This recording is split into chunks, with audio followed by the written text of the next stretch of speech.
From Tinker Bell to Artie Shaw to George Bush's 1,000 Points of Light, America has been mesmerized by stardust since its very inception.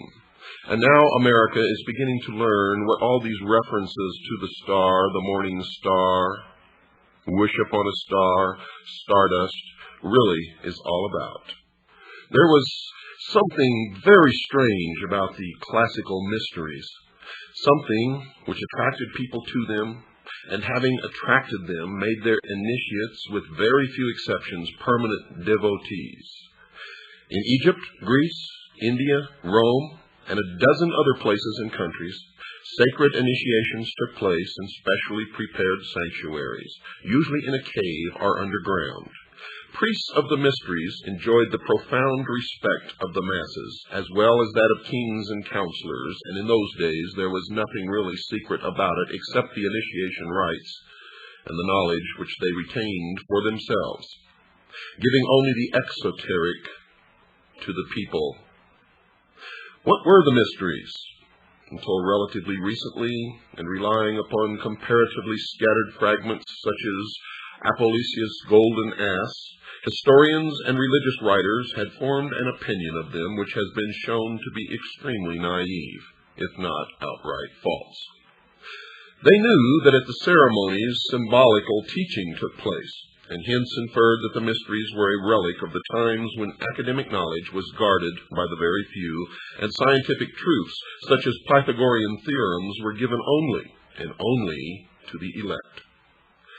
They knew also that orgiastic drumming and dancing formed a part of many of the rituals, and therefore told their readers that this was a degenerate form of religion, or a mere excuse for licentiousness. They found that stories of ancient gods and heroes were recited, and were sure that the mysteries constituted little more than an underground survival of prehistoric religion, magic, or tribal initiation. Or maybe that's exactly what they wanted us to believe, knowing full well that it was false. And of course, if those who did the writing were members of the mysteries, they would never have allowed the secrets to be revealed to the profane. But times have changed, folks.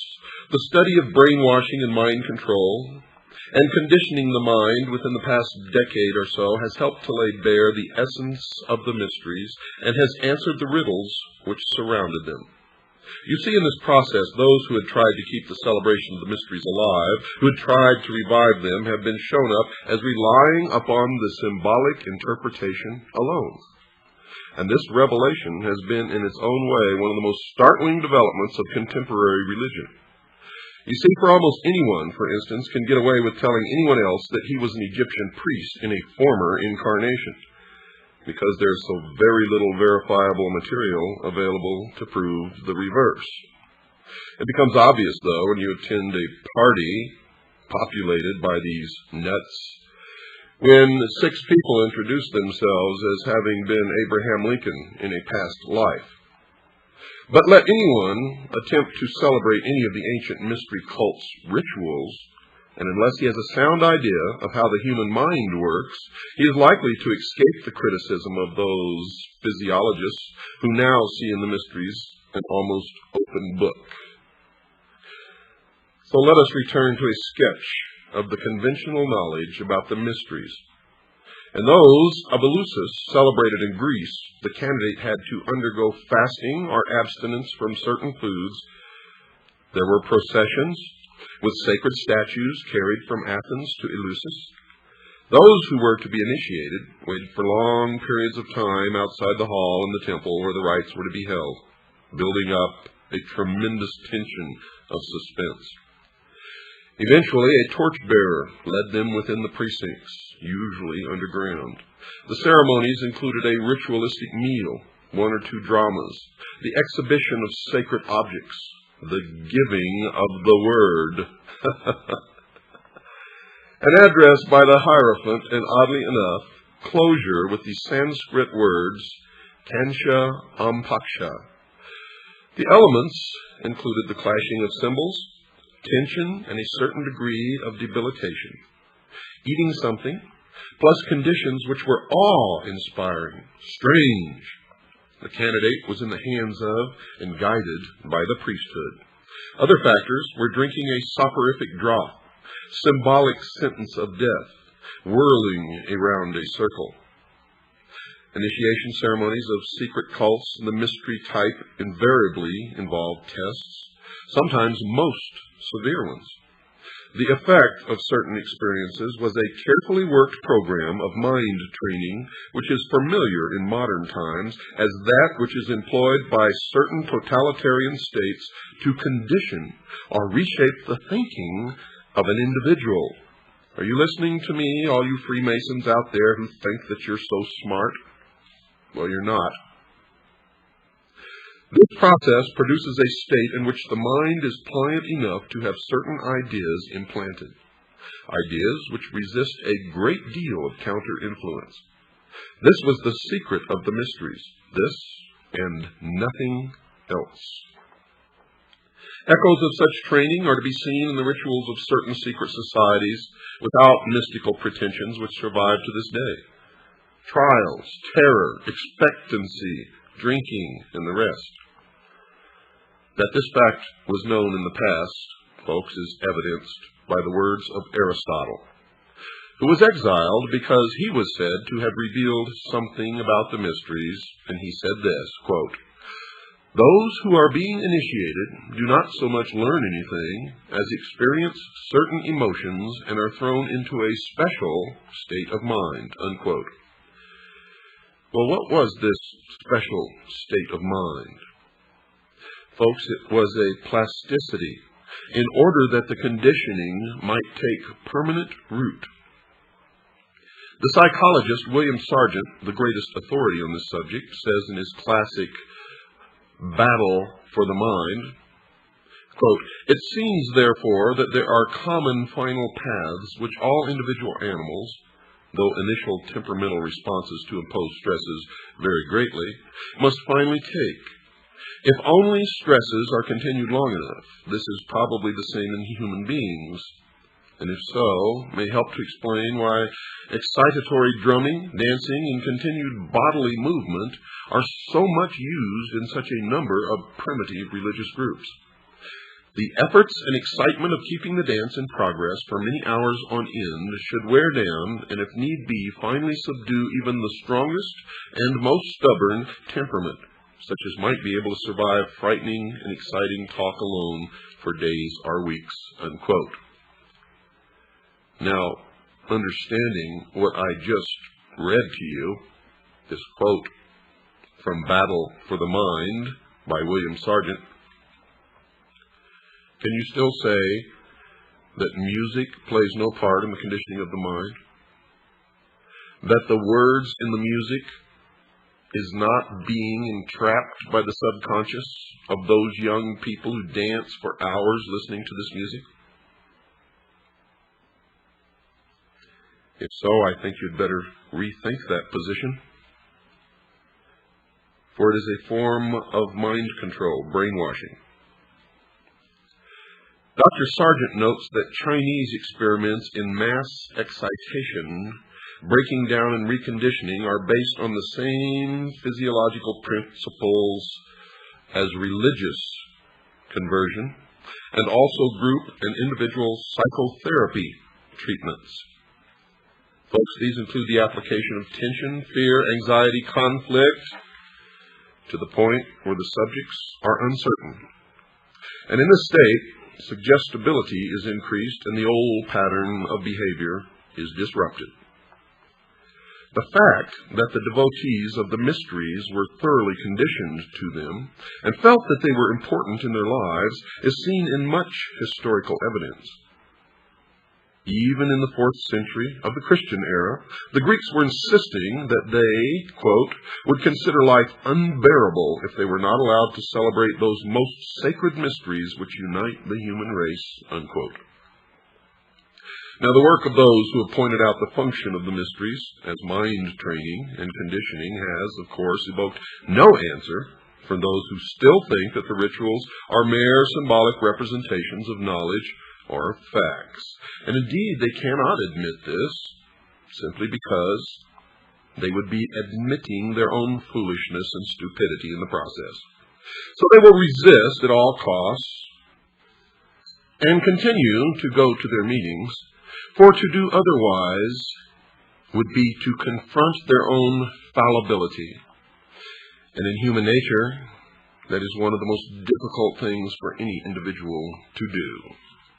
We all realize that.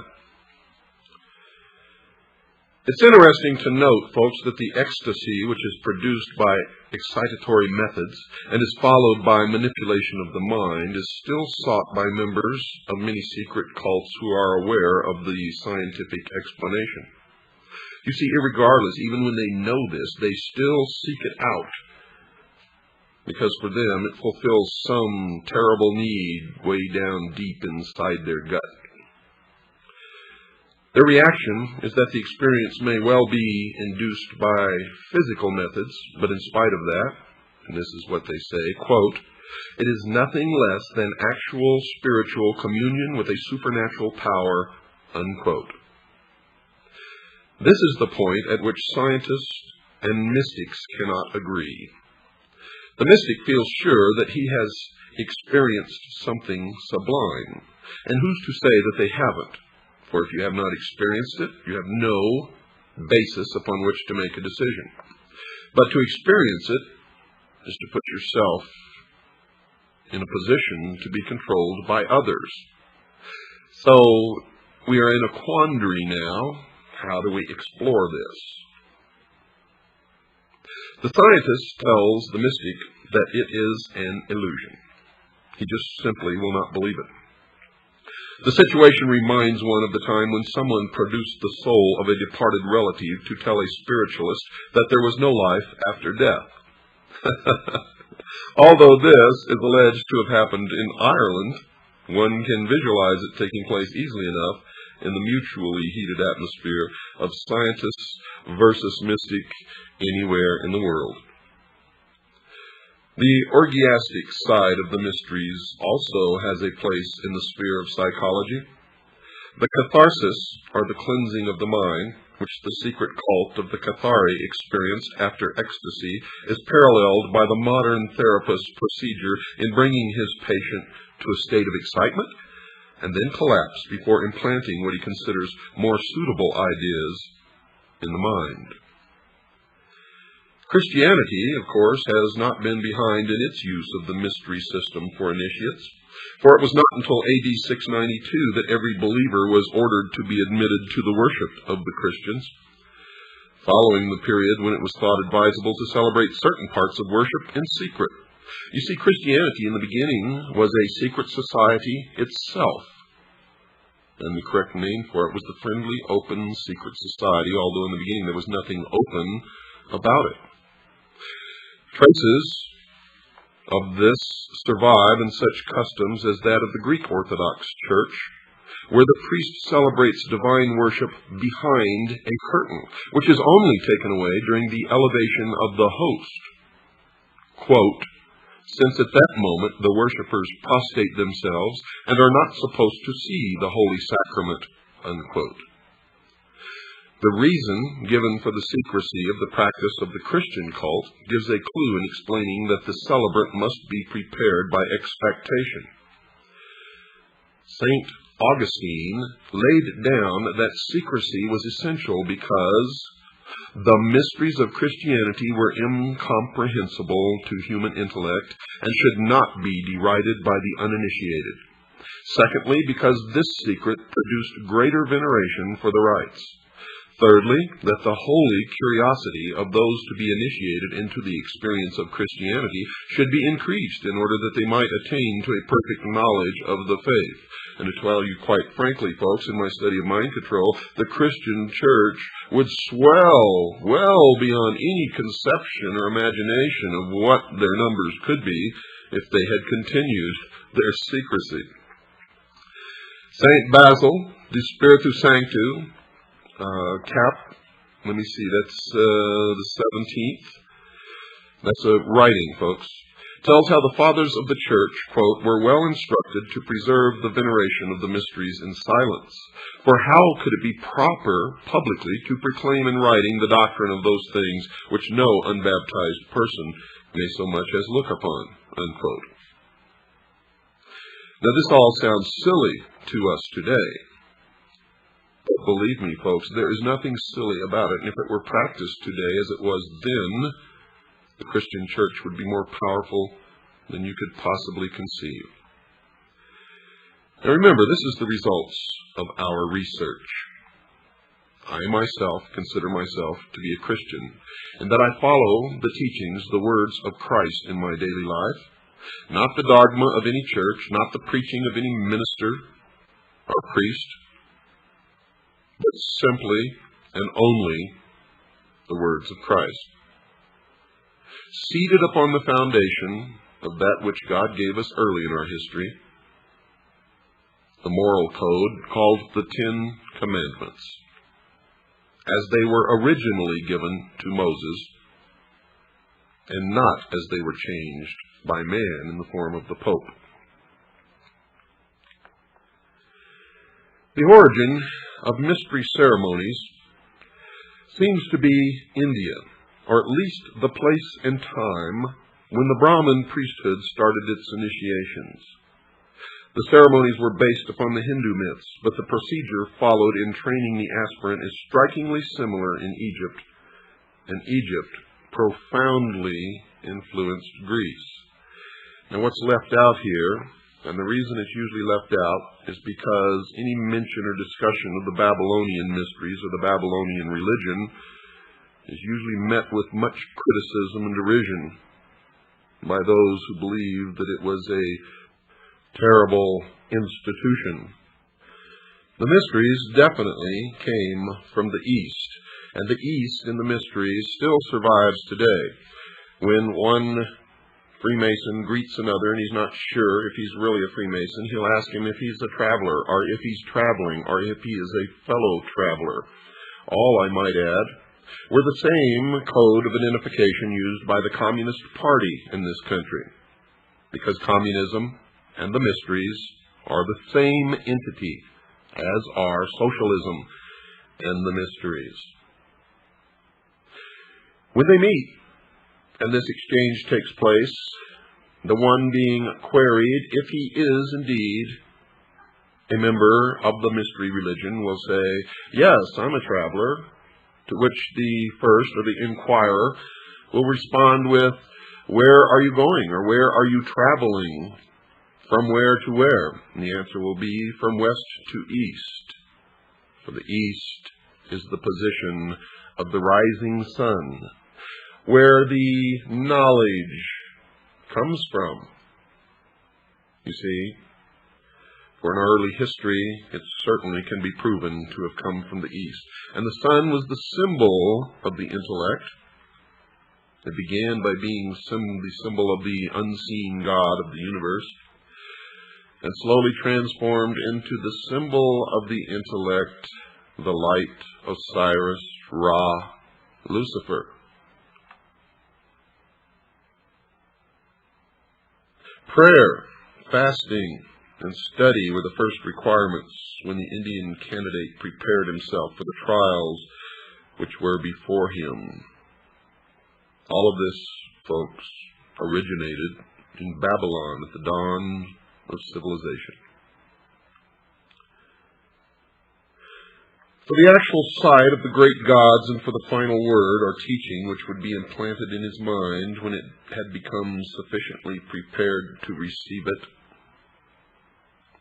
And if the weather was cold, he would have to sit in the snow or rain naked. In the torrid heat, he sat in the full blaze of the sun with 4 fires built around him to give additional heat.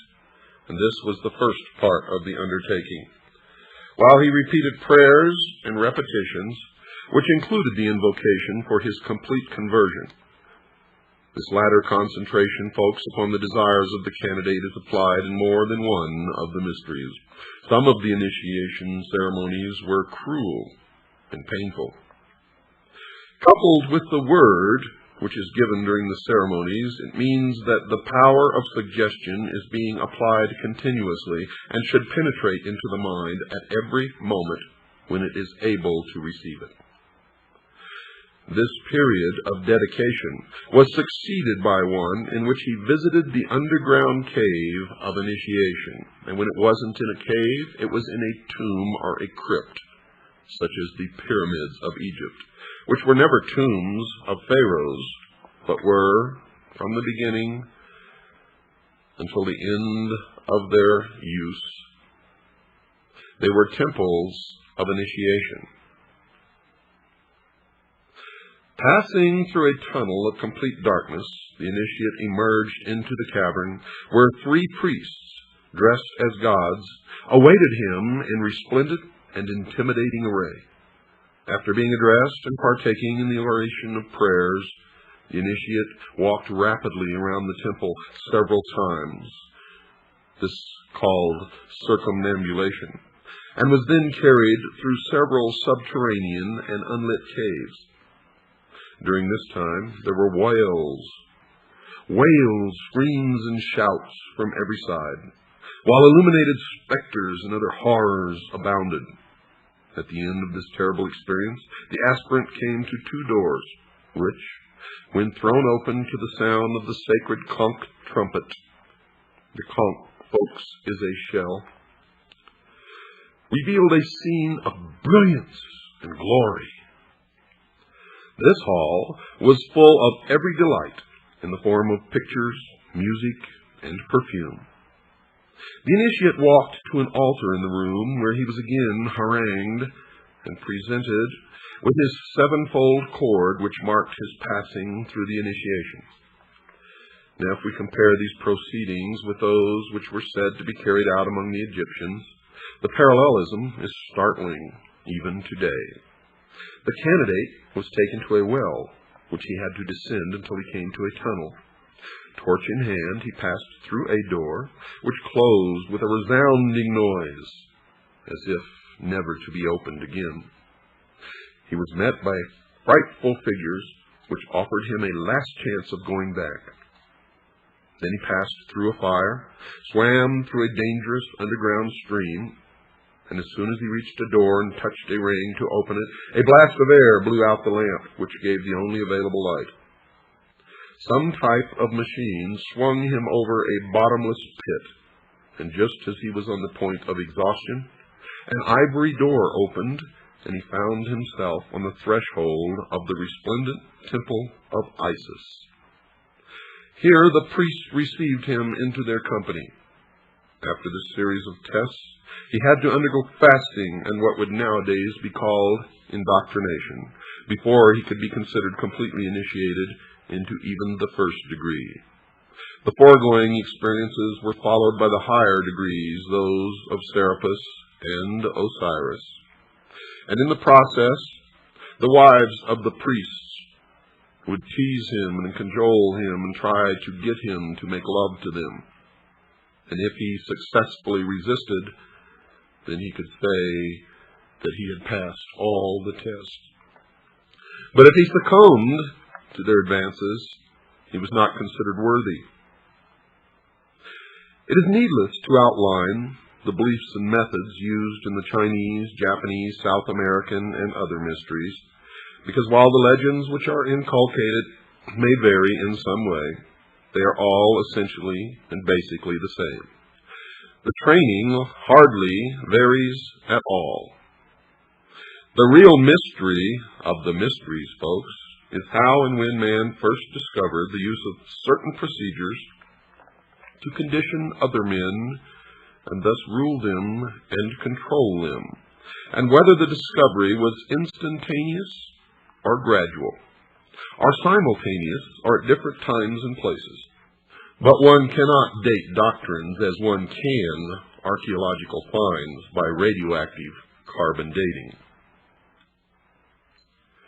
And so you've reached another milestone in your education into the mysteries, and this program is only half completed. And again, I must remind you that we have just begun for we are essentially covering 6,000 years of the history of a hidden religion known simply as the Mysteries. To Christians it is Mystery Babylon. To others it is called the Invisible College. In all cases, it belongs to those who consider themselves in possession of the only truly mature minds, and thus the only ones capable of knowing certain advancements in technology, sociology, and many, many other things. They call themselves the guardians of the secrets of the ages. And I can assure you, folks, they are in complete control of all elements of our society, military, and government at this time. So it is essential that you learn these facts about them and their organization so that we can decide our future. Don't go away, folks. We've got to take a short break. I'll be right back right after this pause.